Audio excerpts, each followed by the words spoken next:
মারুফুল ভাই ওয়েলকাম জানাচ্ছি। বিশ্বকাপ চলছে, নিশ্চয়ই বিশ্বকাপ এনজয় করছেন। কেমন আছেন সোফার এবং বিশ্বকাপটা কেমন এনজয় করছেন? আসলে আমি যেহেতু অ্যাক্টিভ কোচ এখন কোচিং করিয়ে থাকি, তো আমার কাছে এনজয়মেন্ট থেকে আমি মানে ভিতরের জিনিসগুলা আচ্ছা। নেওয়ার চেষ্টা করি বেশি। তো এটাই আমার এনজয়মেন্ট আসলে মানে সবাই যেভাবে এনজয় করে খেলা দেখে মজা নেয়, তৃপ্তি রাইট। পায়, আমার আসলে মানে আমার মজা পাওয়ার জায়গাটা অন্য অন্য জায়গায়। অ্যাবসলিউটলি অ্যানালিটিক্যাল স্কিল থেকে আসলে জি বেশি রাইট। দেখা হয়। মারুফ ভাই, আমরা শুরুটা করব একটা র্যাপিড ফায়ার রাউন্ড দিয়ে। যেহেতু পডকাস্ট সেই অ্যাটায়ারে যেতে হবে।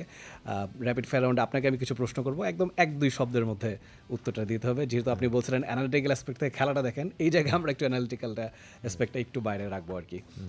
একবারে প্রথম প্রশ্ন র্যাপিড ফায়ারের, বিশ্বকাপের ইতিহাসে আপনার দেখা সবচেয়ে সেরা ম্যাচ?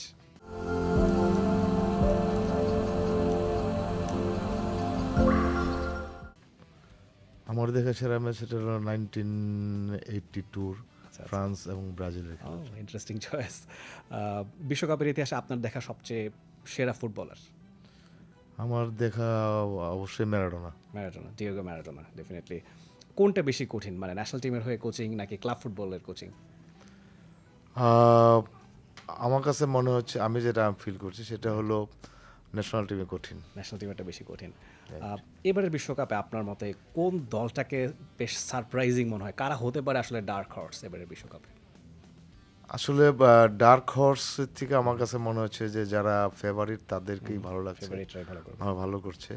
এবং সেখান থেকে যদি আমি বলি একটা টিমের কথা, সেটা আমার কাছে ইংল্যান্ডে খেলা অন্যরকম ইংল্যান্ড, লেগেছে। অ্যাবসলিউটলি। এক শব্দে যদি বলতে বলা হয় এবারের বিশ্বকাপ এখন অবধি, কিভাবে ব্যাখ্যা করবেন একটা শব্দে? যেহেতু দ্বিতীয় রাউন্ডের মানে সেকেন্ড পর্যায়ে চলছে, রাইট। তো বেশ হিসেবি ফুটবল চলছে। হিসেবি football, very interesting.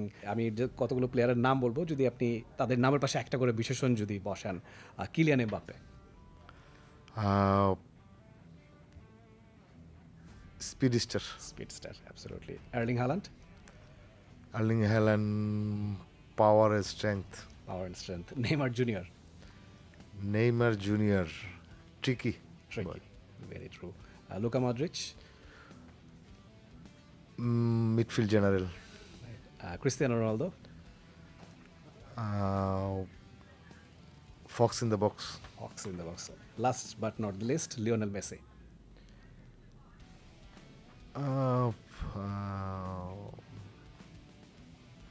Unpredictable football player. Absolutely চমৎকার একটা র্যাপিড ফায়ার রাউন্ড হলো। মারুফ ভাই, আমরা এবার একটু বিস্তারিত আলোচনায় যদি যেতে চাই। আপনি কতগুলো ক্লাবের নাম আমার সামনে আছে। জুরাইনের জনতা ক্লাব, আপনি কাবাডি সেখানে অফার পেয়েছিলেন, খেলেছেন। ঢাকা প্যান্থার্সের হয়ে ফার্স্ট ডিভিশন বাস্কেটবল, সোনালী ব্যাংকের হয়ে হকি, বিজেএমসির হয়ে অ্যাথলেটিক্স, জ্যাভলিন, 400 মিটার, মানে এতগুলো স্পোর্টসের সঙ্গে আপনার সম্পৃক্ততা ছিল।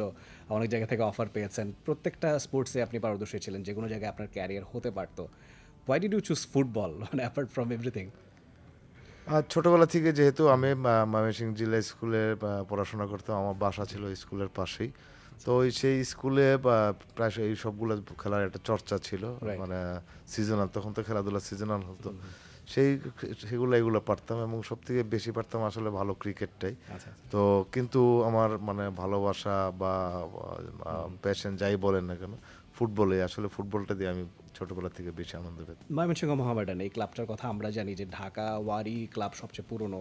1898 সালে সেই বছরই এই মোহামেডান ময়মনসিংহের ক্লাবটা তৈরি হয়েছে। এটা ঢাকা মোহামেডানেরও অনেক বছর আগে। সেখানে খেলেছেন, কোচিংও করেছেন, সেটাও মাত্র 25 বছর বয়সে। সেখানকার সেই সময়গুলো যদি আমাদের সঙ্গে একটু শেয়ার করেন, একটু যদি স্মৃতি রোমন্থন করেন, শুরুটা কেমন ছিল আসলে? ছোটবেলা দেখেছি যে এই ক্লাবটাতে ঢাকা থেকে বড় বড় স্টাররা খেলতে যেতেন, এবং প্রায় সবগুলা মানে লিগ বা টুর্নামেন্ট, ফুটবল, ক্রিকেট, হকি সবগুলাতে চ্যাম্পিয়ন ফাইট দিত। ছোটবেলাতে দেখে এসেছি, কারণ বাসা থেকে খুব কাছে ছিল ক্লাবটা। রাইট। তারপর যখন নিজে খেলা শুরু করেছি, তখন সেই তোফাজ্জল স্যার ছিলেন, উনি ওনার টিমে খেলার জন্য ইনসিস্ট করেছেন। তো এটা হলো একটা সময়। আর তারপর আস্তে আস্তে মানে এই ক্লাবটাতে যারা ময়মনসিংহের প্রবীণ ক্রীড়া সংগঠক আছেন, তারাই জড়িত আছেন। আসলে ক্লাবটা সেই ধ্যান ধারণে এখনও চলে যাচ্ছে। আমার কাছে মনে হচ্ছে যে এই ক্লাবটাতে আসলে আধুনিকতা, এবং যে আসলে কিভাবে এই সময় ক্লাব চলে, কারণ তখন সব ছিল অ্যামেচার। এখন কিন্তু একটা ক্রিকেট প্লেয়ার বা ফুটবল প্লেয়ার, হকি প্লেয়ার নিতে গেলে তাকে একটা মিনিমাম টাকা দিতে হয়। সেটা সংকুলান প্রায়ই করতে পারে না, কারণ প্রাচীন ধ্যান ধারণার লোকজন সেভাবে সামাজিকভাবে তারা এগুলা পারদর্শী না। সেই জন্য যদি আমি মনে করি ক্লাবটা যদি মানে আধুনিকতা বা আধুনিক বা ইয়াং অর্গানাইজার আসতো, তাহলে হয়তো ক্লাবটা আগের মতো চলে আসতে পারতো। For more updates, subscribe to our YouTube channel and click on the bell icon. Follow us on Facebook and Instagram. Download T-Sports app to enjoy exciting games and highlights. Visit tsports.com.